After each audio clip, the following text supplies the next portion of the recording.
So we can go ahead and get started. Again, welcome everyone to this afternoon's training on financial decision making from CCE's When Adults Need Help Guide, a non-lawyer's guide to DC's legal tools for assisting adults. We're glad all of you can join us today, and we will start by talking a little bit about the background of CCE. Next slide, please.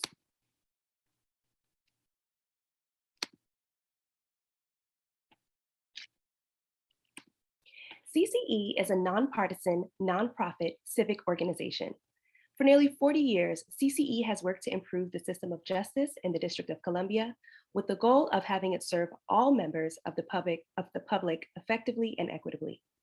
CCE conducts research, identifies and promotes justice system reforms, brings together interested and knowledgeable parties to collaborate on the development of sound policy and the advancement of positive change, and educates the public about the justice system in the District of Columbia.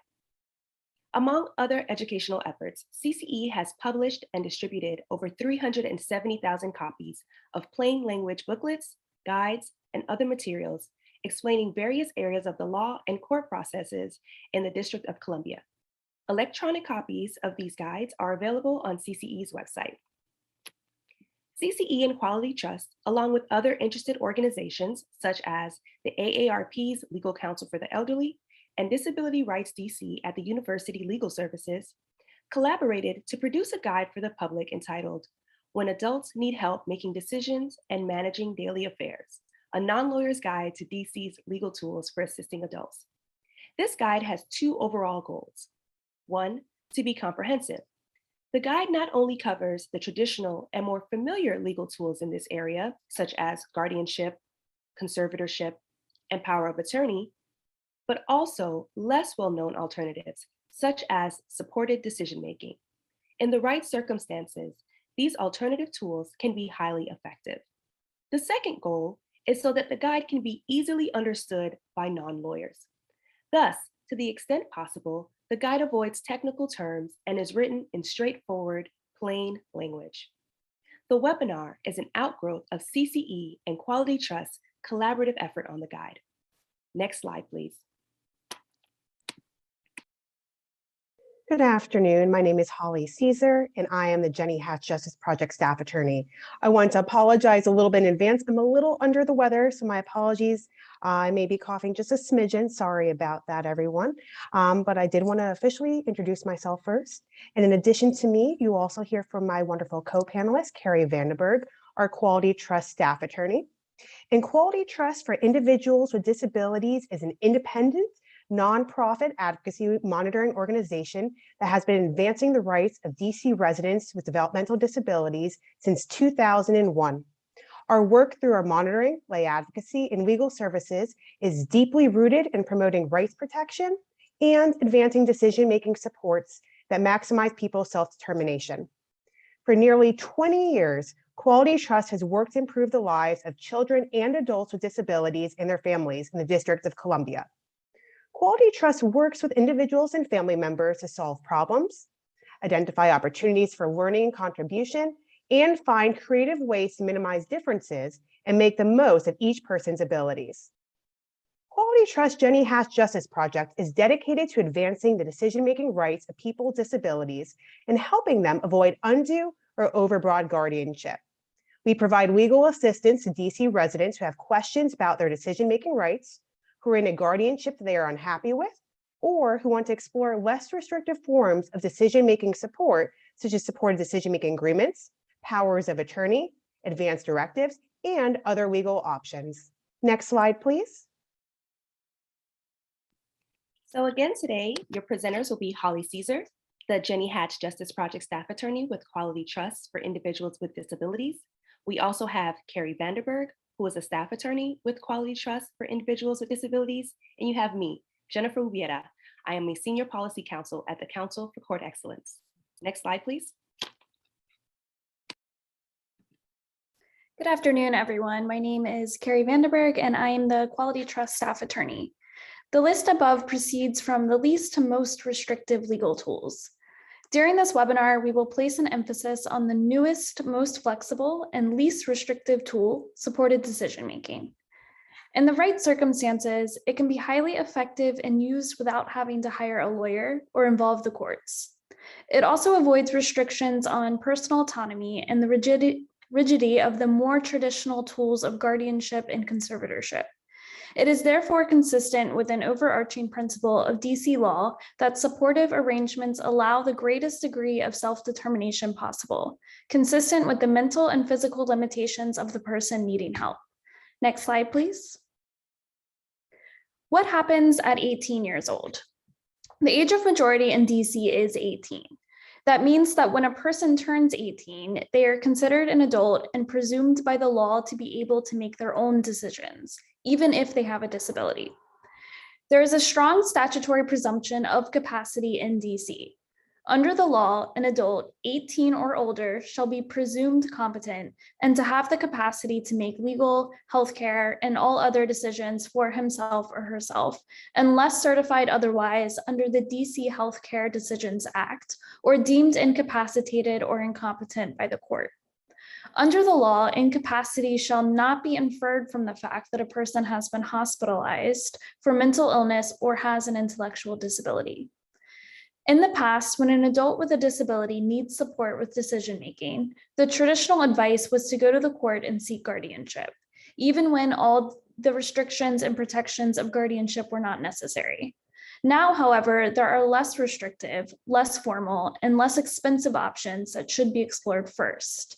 Next slide, please. So what is supported decision-making?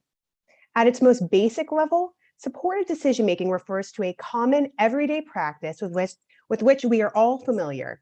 That is, asking for the advice or thoughts of another person or persons before making an important decision.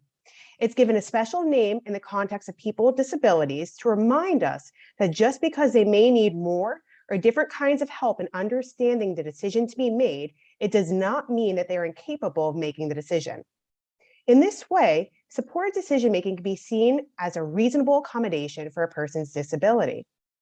Supported decision-making refers to a broad range of arrangements that enable people to obtain guidance and support without giving up their legal right to self-determination.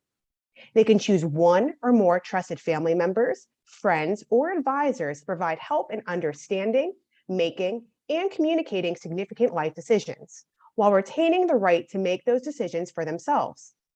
Studies have shown that people with disabilities who have more self-determination, more direct control over their lives, usually have better jobs and a higher quality of life, are healthier, are better problem solvers, and are better able to fend for themselves and to avoid abuse. Supported decision-making has been acknowledged by the American Bar Association, the National Guardianship Association, and Department of Health and Human Services, among others, as a helpful tool for individuals who need extra help to make or communicate their decisions. In May 2018, DC became the fourth jurisdiction in the United States to enact legislation expressly recognizing supported decision-making agreements. These agreements can now be used across the lifespan and in all life areas, including finance. Every person, institution, or agency in DC must honor a supported decision-making agreement that conforms to the requirements of the 2018 law, unless it has good reasons to believe that the person needing support is being abused, neglected, or exploited. Next slide, please. We will talk about a specific supported decision-making agreement form in a moment. But let's first talk about the basics of a supported decision-making arrangement itself. Regardless of whether or not it is a formalized on paper, there is no one-size-fits-all method for supported decision-making.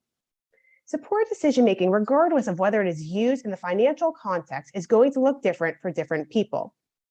People have different needs and different support networks. People have different ways of communicating. The key question is, what will it take to successfully support the person with a disability or older adult? It is critical that supporters work with the person and identify where help is needed. Supporters do not make decisions for the person with a disability. Instead, supporters help them make or communicate their own decisions, such as how to spend their own money, how to budget, how to save money, how to make sure their bills and taxes are paid, and more.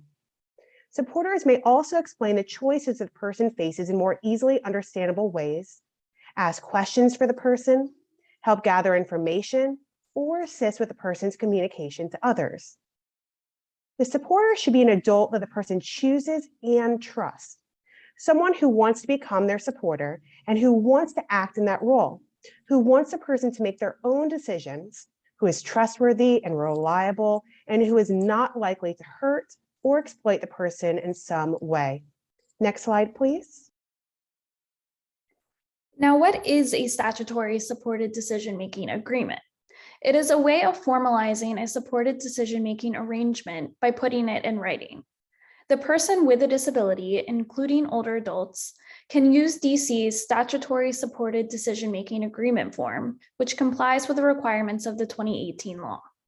CCE's When Adults Need Help guide also contains information on how to get an electronic copy of the statutory supported decision-making agreement form. Next slide, please.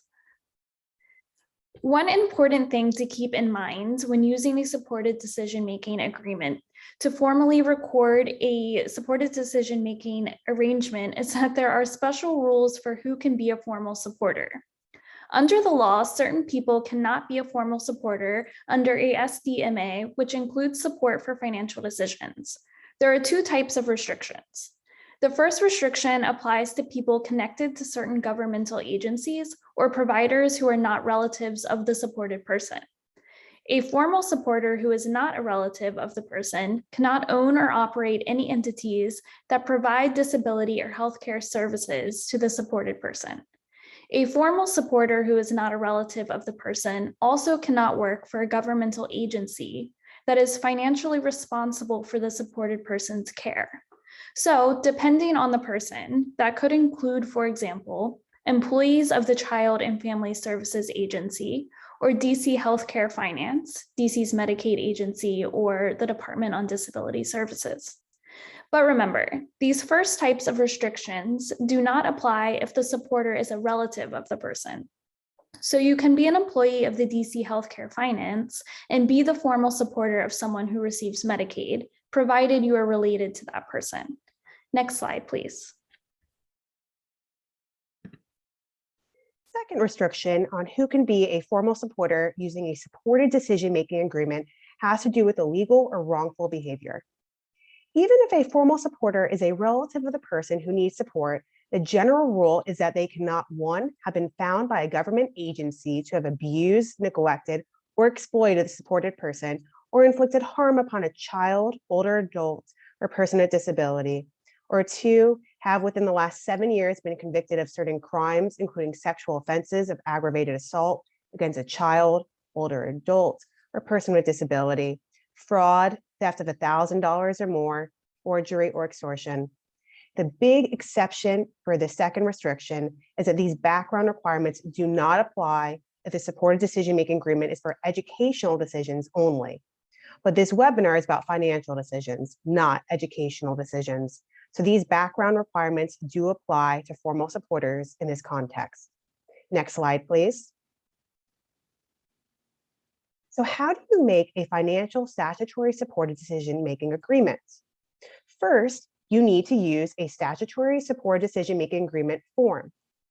Quality Trust collaborated with the Department on Disability Services to create a plain language packet that contains a statutory form along with helpful information and instructions on completing the form. You should review the Department on Disability Services and Quality Trust instructions that accompany the form, entitled Information and Instruction Sheet. It is linked to the CCE guide. You can circle yes to pick support in applying for and maintaining supports and services, including district government assistance, managing my financial affairs, and/or managing real property transactions. Under DC law, a statutory supported decision-making agreement has to be signed by the supported person and the supporter. They have to sign it in the presence of either a notary or two witnesses, but it is good practice to use both. If an individual wants multiple formal supporters, each supporter needs a separate statutory supported decision-making agreement. Next slide, please. A person with a disability should give a copy to their bank or other entities who need to know of the supporter. A person with a disability does not need a lawyer to complete a supported decision-making agreement form or have a court approve it. The supported person or their supporter can cancel or change the supported decision-making agreement at any time. It should be done in writing, and copies should be given to anyone who got a copy of it, the person with a disability, and the supporter. Next slide, please. Iona Senior Services administers the DC Citywide Money Management Program. The DC Office on Aging, AARP's Legal Counsel for the Elderly, and other organizations will help people apply for this program. To be eligible, the person needing help must reside in DC in any of the 8 wards, be at least 60 years old, be affected by dementia or memory loss, and have an annual income of less than $54,250. That number is subject to change. Iona social workers make regular home visits, review mail, organize finances, help with budgeting, and making sure that bills get paid on time, accompany clients to the bank or ATM, and review financial statements. Program participants are not charged for these services. While receiving support, program participants retain control over their finances and may withdraw from the program at any time. Next slide, please. Let's now discuss an example of supported decision-making in the context of finances. Jordan is 65 years old, lives in subsidized housing, has limited Social Security benefits, and is experiencing memory loss. Jordan is capable of paying his bills, but he gets help from a social worker at Legal Counsel for the Elderly because he knows he spends too much money shopping sometimes. His social worker connects him with Iona Senior Services so that he can join the citywide money management program. Each month, Jordan meets with his money manager to review his budget and pay his bills using supported decision-making. Justin also picked a trusted friend to appoint as his financial agent under a power of attorney to act for him in the event his memory loss increases to the extent that he no longer has the capacity to make his own financial decisions, even with support. We will be talking more about powers of attorney next. This is a perfect example of how a supported decision-making can be used in the context of finances and how this tool can be paired up with other legal tools we will be discussing today. Next slide, please. A power of attorney is a legal document that allows a person called a principal to appoint a representative called an agent or attorney in fact to act on the principal's behalf in financial and everyday matters that do not involve healthcare. It is different from a supported decision-making agreement because the agent, unlike the supporter, can make financial decisions for the person. Despite the terminology, the attorney in fact does not need to be an attorney or a lawyer. The person creating the power of attorney can appoint a family member, close friend, trusted advisor, or another trusted adult to serve as his or her representative for financial matters. When you establish a financial power of attorney, you are giving someone else the authority to make important and sensitive financial decisions on your behalf without any review or supervision by the courts. Giving someone that power can have serious consequences. Therefore, it is absolutely critical that the person to whom you give such power be completely trustworthy and reliable, have sound judgment, have the time, availability, capability, and desire to fulfill the responsibilities described in the financial power of attorney, and understand your wishes and be willing to follow them. Before making someone your financial agent, you should discuss your preferences and wishes with the potential agent to ensure that he or she fully understands and is willing to comply with them. And you should make sure that the agent is willing to act and understands their duties and responsibilities. A financial power of attorney may authorize the agent to do such things as applying for health benefits for the principal, including Medicaid, Medicare, and Social Security, manage the principal's business, collect debts owed to the principal, buy or sell personal items on behalf of the principal, engage in estate, trust, and other beneficiary transactions for the principal, invest the principal's money, including funding the principal's retirement accounts, engage in banking transactions, including cashing checks on the principal's behalf, file, pursue, and settle claims and lawsuits on the principal's behalf, complete and file the principal's income tax returns, buy and sell real estate, including the principal's residence on the principal's behalf.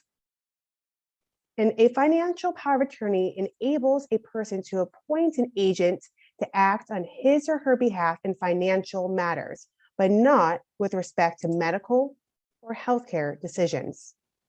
Make sure that the document accurately and clearly expresses your wishes, that it addresses all potential contingencies and consequences, and that it complies with DC law. Next slide, please. A financial power of attorney is a very specific document to establish the goals of the principal. It can be tailored to different situations. It can be limited to particular duties that the agent completes, or it can be a general power of attorney. It can be limited in time.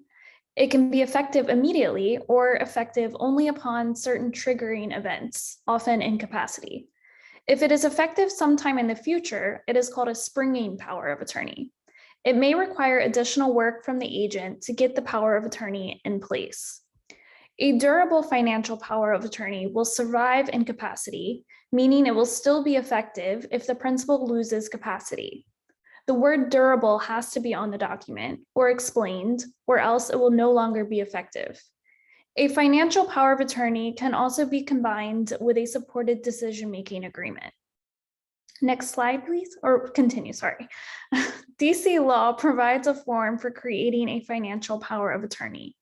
The CCE guide contains a link to that form. The person granting the power must sign a power of attorney while they have the mental capacity to do so. This person, if still mentally competent, can cancel or change it at any time. Changes should be in writing and copies given to anybody who has a copy of the original. You should have a lawyer draft and review the financial power of attorney. Each state has different rules about financial power of attorneys. It is legally required to be notarized. Though it is not legally required, we strongly recommend that power of attorneys be witnessed by two people, and the two people should not be the agents, preferably not family members either. It will make it easier to be accepted in neighboring states. For example, Maryland requires 2 witnesses. Next slide now, please. Thank you. Will we go one more slide, please? Thank you. How is a power of attorney different from guardianship? The person here, the adult with a disability, decides what power to give and who gets it, not a court. It allows the person flexibility in that they can cancel or change the power of attorney as their needs and wishes change over time without having to go to court. And that it allows a young adult to choose who will act for them, as well as the flexibility to change his or her mind and cancel the power of attorney at any time. The young adult decides what power to delegate and who gets it, can cancel or change the power of attorney, and can generally continue to act on their own if they want to and are able to. Next slide, please. Let's do an example of a financial power of attorney. Mohammed was recently diagnosed with brain cancer and is scheduled for surgery. Mohammed creates a uniform general power of attorney that grants his mother authority to make property, banking, and other financial decisions on his behalf if the operation leaves him unable to do so. Mohammed trusts his mother to take actions consistent with what he would do himself. He makes sure to keep the language in the DC form, making the power of attorney durable so that it stays in force even if he becomes disabled, incapacitated, or incompetent. While recovering from surgery, Mohammed is unable to communicate or understand information. During this time, Mohammed pays his rent by writing checks his landlord from his checking account. When Mohammed has regained his ability to communicate and to understand information, he cancels the power of attorney. Next slide, please. When a recipient of certain federal benefits needs help paying bills, balancing expenses and income, and otherwise managing those benefits, the federal government can appoint a person or organization to serve as a representative payee or fiduciary to handle the benefits on behalf and for the benefit of the recipient. There are three types of federal payments that a representative payee or fiduciary can manage. 1. Social Security benefits. 2. Federal employee civil service retirement benefits. And 3. Veterans benefits. A financial power of attorney does not authorize a person or organization to act as a representative payee or fiduciary. Rather, the relevant federal agency must approve the person or organization. Next slide, please. Representative payees are for beneficiaries of Social Security who cannot manage or direct the management of their own benefits. The Social Security Advisory Board advised the Social Security Administration to rule out the possibility of supported decision-making before appointing a representative payee. To become a Social Security representative payee, an individual or organization must submit the following documents to and be interviewed by a Social Security field office. An application form available from Social Security Administration called Form SSA 11, proof of identification, and the applicant's Social Security number or employee identification number. This form is no longer available on the SSA website, so you must call them to get a copy of the form mailed to you. Either 1, a physician's medical certification stating that the benefit recipient is not capable of managing or directing the management of benefits in his or her own best interest, or 2, a proof that a court has appointed the applicant to serve as guardian of the benefit recipient. Before the current pandemic, the SSA interview was required to be in person at an SSA field office. At this time, however, SSA staff are working remotely and conducting business by telephone. Being appointed guardian or conservator by a court or appointed an agent by a power of attorney does not entitle a person to serve as a representative payee. Rather, anyone who wishes to be a representative payee must submit an application to and be approved by the SSA. Anyone convicted of violating the Social Security Act or any statute punishable by a sentence of more than a year in prison has a representative payee of his or her own, or has been found by a court to have misused the payee role, is disqualified from serving as a representative payee. In addition, subject to limited case-by-case exceptions, creditors of the federal benefit recipient cannot be representative payees. If approved by the Social Security Administration, a person or organization can serve as a representative payee for payments from a Social Security program, such as Social Security retirement benefits, supplemental security income, or social disability insurance. The representative payee is responsible for managing the payments to meet the current and future needs, such as housing, utilities, food, medical expenses, personal care, clothing, and transportation of the benefit recipient. The representative payee should keep records of the benefit payments received and spent. The representative payee may be required to submit annual reports to the Social Security Administration. As a result of a recent change in the law, SSA is no longer requiring annual reports from certain payees, including spouses of a beneficiary and the natural and adoptive parents of an adult beneficiary who has a disability and resides primarily in the same household. For additional information about the Social Security Representative Payee Program, please see the links in the CCE guide. Fraud by a representative payee is a federal crime subject to serious penalties. Anyone suspecting such fraud should report it online or call the Social Security Administration fraud hotline. That phone number is 800-269-0271. If a beneficiary does not want a representative payee anymore, the beneficiary must show evidence to the Social Security Administration that he or she can now manage or direct the management of their own benefits. Making such a showing usually requires the submission of a physician certification or other evidence. Next slide, please.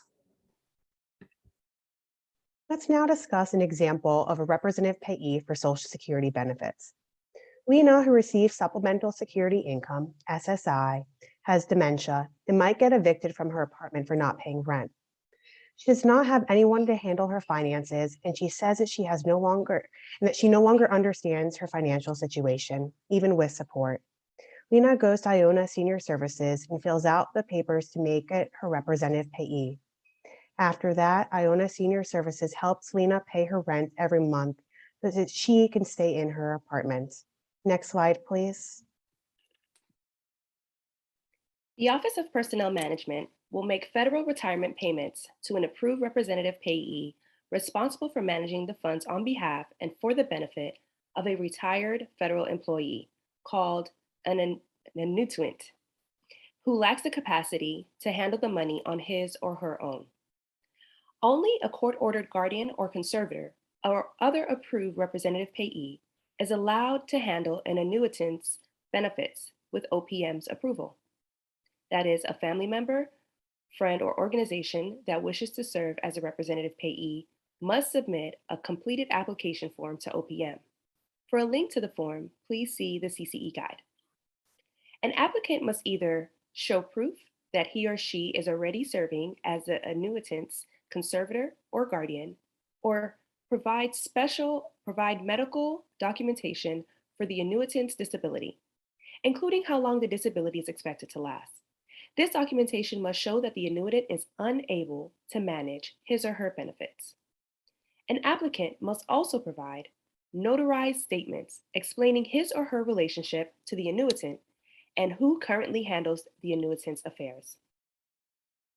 To replace the representative payee with a new one, the annuitant must submit an updated application form and a letter signed by the existing representative payee confirming the end of the representation. Anyone who believes that a representative payee has not been acting in an annuitant's best interest should contact OPM. For a link to the OPM complaint form, please see the CCE guide. Next slide, please. Under the U.S. Department of Veterans Affairs Fiduciary Program, the VA's Veterans Benefits Administration will appoint a fiduciary to manage the benefits of a veteran who was unable to manage his or her own financial affairs because of injury, illness, or age. For more information about this program, please see the links in the CCE guide.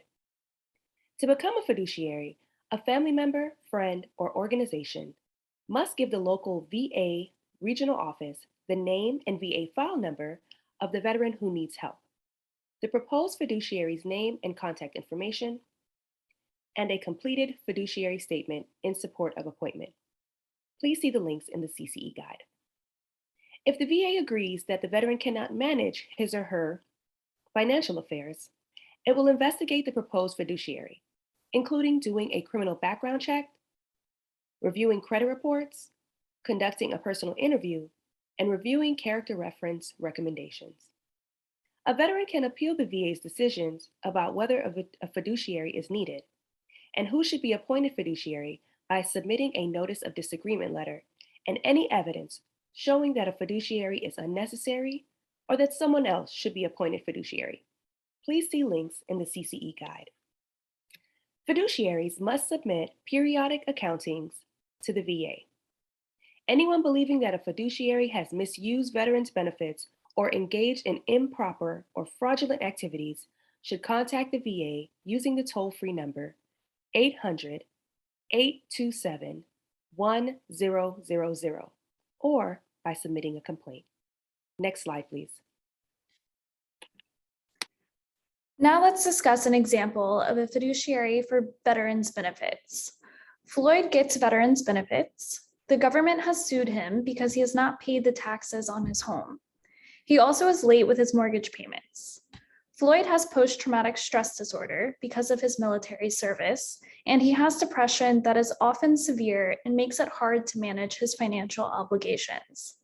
Floyd's daughter successfully applies to the VA to be named as Floyd's fiduciary for veterans' benefits. She now monitors Floyd's VA benefit payments and pays his mortgage and taxes on time. Next slide, please.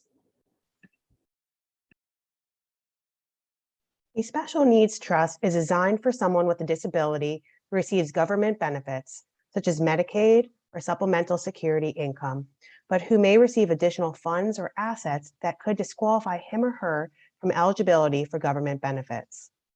Special Needs Trust holds funds intended to assist the beneficiary, but these funds cannot be given to the beneficiary directly. Instead, a trustee appointed by the court decides how to use the money to pay the beneficiary's expenses that are not covered by government benefits. The rules and tax implications for special needs trusts are highly technical. Anyone considering creating a trust should consult an attorney who has experience with special needs trusts. An improperly drafted trust could accidentally disqualify the beneficiary from receiving government benefits. Some nonprofit organizations manage the assets of numerous people through a pooled special needs trust. Each person has a separate account, but the funds are managed together to maximize their investment potential and to achieve lower management fees than would result from managing each trust account individually. Contact information for organizations can be found in the CCE guide.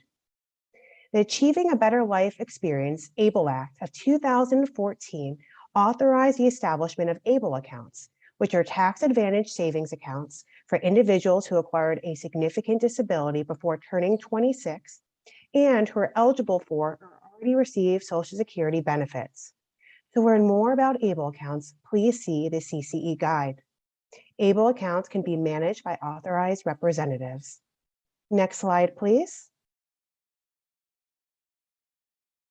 Only a court can establish a conservatorship. A potential conservator or another interested party must file in the probate division of the DC Superior Court a petition for appointment of a conservator.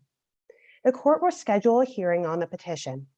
At the hearing, the petitioner must prove through medical evidence or testimony that the person for whom the conservatorship is being requested does not have the mental capacity to manage his or her financial affairs. If the person for whom the conservatorship is being sought does not have a lawyer, the court will appoint one to represent his or her interests. The court has the discretion to appoint a guardian ad litem, that is, someone with the responsibility of determining the person's views on the proposed conservatorship, gathering relevant information, and making recommendations to the court about whether a conservator should be appointed and who the conservator should be. The court may also appoint an examiner, a qualified professional trained in the diagnosis, care, and treatment of the person's alleged incapacity, to examine the person and submit a report. In addition, the court may appoint a visitor, typically a social worker, to interview the person and provide an assessment. Guardianship is also sometimes used when, one, a person lacks capacity, even with help, to manage their finances, but that the person's assets are not sufficient to justify creation of a conservatorship. And two, there is no other feasible alternative, such as asking Social Security to appoint a representative payee. Only if the person has nobody else in their life that could be appointed as a representative payee, meaning no trustworthy family or friends, doesn't qualify for Bread for the City or Iona Representative Payee program, cannot get representative payee services through another provider, such as a nursing home, mental health provider, Department of Disability Services provider, or DDS itself, would pursuing guardianship be appropriate? Next slide, please. Conservatorships include a number of safeguards that seek to protect the incapacitated person's financial resources against fraud and mismanagement. Before appointing a conservator, the court is supposed to carefully review the backgrounds and qualifications of the candidates for that position. If no suitable, qualified, trustworthy person or organization is seeking to serve as conservator, the court can appoint a member of the probate fiduciary panel. The conservator submits a conservatorship plan. Among other things, the plan must explain which services are necessary to manage some or all of the person's property and how the conservator plans to provide these services, how the conservator intends to share decision-making duties with the person, or if the guardian, if one has been appointed, and how the person's funds will be spent. In developing the plan, the conservator is supposed to consult with the person to the maximum extent possible, or with the person's guardian if one has been appointed. The court requires the conservator to post a bond. The conservator must file with the court periodic reports and accountings with the court, identifying all transactions involving the conservatorship's income and assets. The court requires the conservator to submit an inventory of the conservatorship's income, expenses, assets, and liabilities, and a conservatorship plan for prudently managing them. On an ongoing basis, the court is supposed to review and evaluate the conservator's performance. Conservatorships also entail a number of costs and restrictions. Establishing a conservatorship requires the hiring of lawyers and other professionals and involves extensive court proceedings.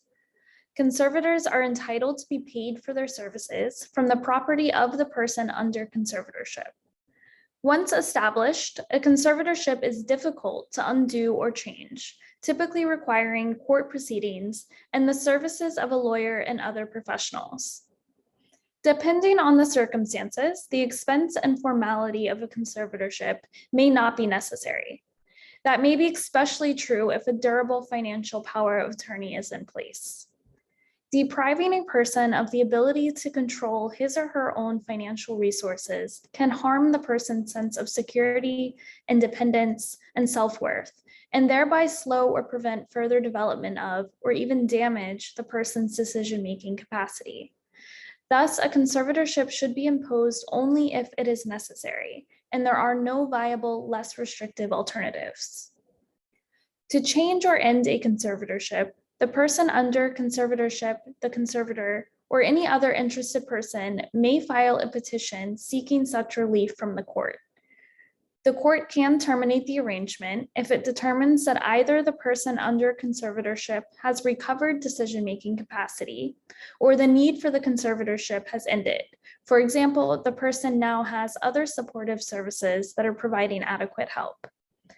If a conservator resigns or is removed by the court, but the conservatorship needs to remain in place, the court will appoint a successor conservator. Anyone who believes that a conservator is neglecting or abusing, physically or emotionally or financially, the person under conservatorship may submit a written statement of complaint to the probate division of the DC Superior Court. The form for such a complaint can be found on the probate division's website. The clerk's office of the probate division can assist in preparing a statement of the complaint. As mentioned on the last slide, guardianships can also be used in this situation. To learn more about guardianship, please watch the recording of our webinar on decision-making tools for healthcare, where we discuss guardianship in a little bit more detail. Next slide, please. Let's now discuss an example of a conservatorship. Alice is an 85-year-old widow who lives alone in the house that she and her now deceased husband bought. For many years, she worked for the government, and she now receives a monthly $5,000 retirement annuity. Alice always has been fiercely independent and never discussed her financial affairs with anyone or trusted anyone to help her manage them. In recent months, she's been showing signs of increasing dementia. She has not deposited retirement checks and paid her electric bill or property taxes, and she's been found walking around her neighborhood lost and confused. Alice's daughter, Janine, is concerned but has no authority to act on her mother's behalf to pay the delinquent bills or to make appropriate financial arrangements for her care and well-being. Alice does not have the mental capacity to sign a financial power of attorney. Instead, Janine petitions the DC Superior Court to be appointed conservator of her mother's property and financial resources. The court determines that Alice lacks ability to make decisions about those matters on her own and appoints Janine as her conservator. The court requires Janine to 1, obtain a bond in an amount appropriate to protect Alice's assets, and 2, submit for its review and approval a formal conservatorship plan.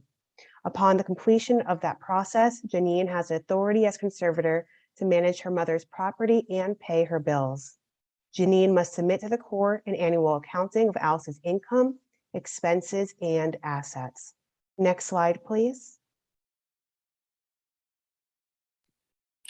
So right now we have an open floor for anyone who has a question to place it in the chat. We've had one question submitted in the Q&A regarding where this presentation will be posted after today's webinar. You can find this presentation along with others posted on CCE's YouTube channel. and I will include, okay, and we have another question. In the opinion of the presenters and Quality Trust, at what point is someone not able to execute a financial power of attorney any longer? Posing that question to Holly and Carrie.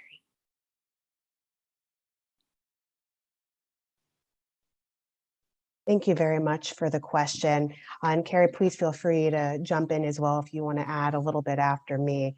But in terms of your question of when someone no longer has capacity, would you mind, Jen, repeating the question for the group so we'll have it one more time? Absolutely. In the opinion of the presenters and Quality Trust, at what point is someone not able to execute a financial power of attorney any longer? Sure. So thank you so much for that question. In terms of the capacity question, the individual needs to be able to knowingly and voluntarily sign a power of attorney. So that is the definition of capacity to sign this legal document. So the first prong here is, are they able to voluntarily sign it? Which means, is this their own decision? Are they making this decision voluntarily? Is someone coercing them, or are they doing it based on their own decision and they are doing it based on what they want?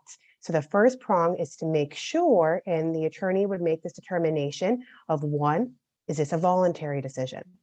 That is the first part. The second part, which is oftentimes the more tricky prong to the conception of capacity, is, are they knowingly signing a power of attorney? And what that means is this individual wanting to have an individual that they trust to help them with certain types of decisions? Do they trust this individual to become their agent? Do they want this individual to become their agent? And do they want their help to make certain decisions? So are they making this decision voluntarily? And are they choosing someone that they trust and want to be able to help them as an agent for a financial power of attorney? So it's very much a two-pronged question of capacity to sign this agreement. Carrie, do you have anything else you wanted to add to that a little bit? No, I think you covered it. Those are the two main things that we look for. Thank you. And that's a wonderful question. Thank you so much for posing that. Any other questions anyone has? Be happy to answer them. We have a bit of time left. Here's another question. Individuals often ask others for help in making decisions. Why is there a need to formalize it?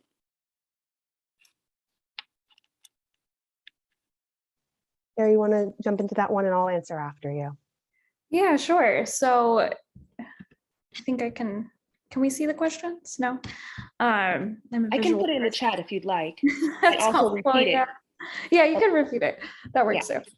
Okay, so the question is, individuals often ask others for help in making decisions. Why is there a need to formalize it?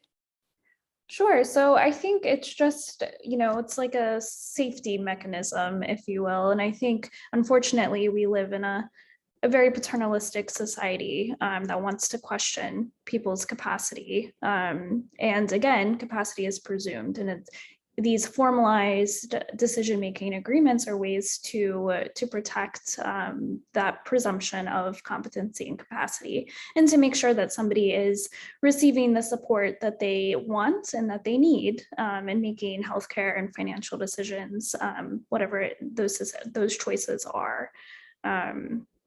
Holly, does that cover it? Absolutely. I could not agree more. And, I also think that it's so important to have things in writing. I'm a little bit of a cynic. I will be the first to admit it, but I am an optimistic cynic. So it's a good combination. And I think it's important to have things in writing, because if someone is going to a doctor's office or going to a bank, it's important to show that, yes, there is someone I trust. There is someone that I want to help me, and it's in writing. I've had it either witnessed or notarized or both. And this is proof that absolutely this person, this agent, deserves to be in the room. They should be in the room to be a part of the decision-making process. And at the end of the day, that this has been done completely correct on this written legal document. And it shows proof that we have navigated this process to officially have someone in this role. And so when in doubt, have it in writing. That's always my philosophy. Better to have it in writing, show that you created a formal agreement. You officially want to have someone in that role. And just, keep in mind the caveat here, this is kind of another part to this question. This document can be canceled or changed at any time.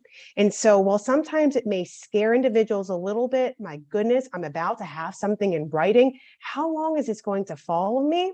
The reality is, if the individual signs this agreement and changes their mind down the line, they have every right to cancel it or change it if they still have capacity.